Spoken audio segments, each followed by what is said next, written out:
அடுத்து membrane around vacuole. சரிங்களா? Vacuoles நம்ம பார்த்தோம். அதை சுத்தி வந்து டபுள் மெம்பரைன் சிங்கிள் லேயர்ல இருக்கும். அது டோன் ஆஃப் சிங்கிள் தானே பார்த்தோம்.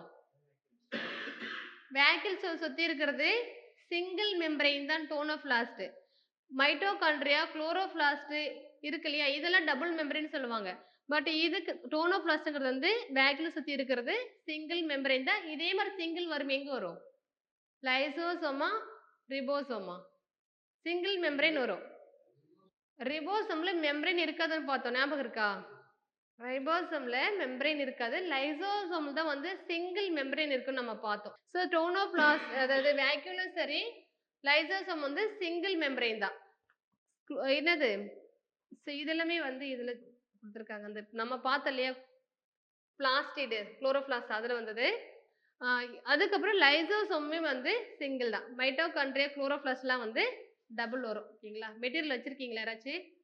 செக் பண்ணுங்க.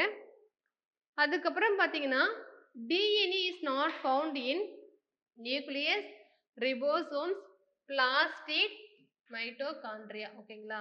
குளோரோபிளாஸ்ட் குடுக்கலையே அப்படின்னு சொல்லிட்டு என்ன பண்ணக்கூடாது? பிளாஸ்டிட வந்து ஆன்சரா வந்து எடுக்கக்கூடாது. ஓகேவா? ஏன்னா இதுக்குள்ள தான் என்ன நம்ம பார்த்தோம்? குளோரோபிளாஸ்ட் வந்து பார்த்தோம் இல்லையா?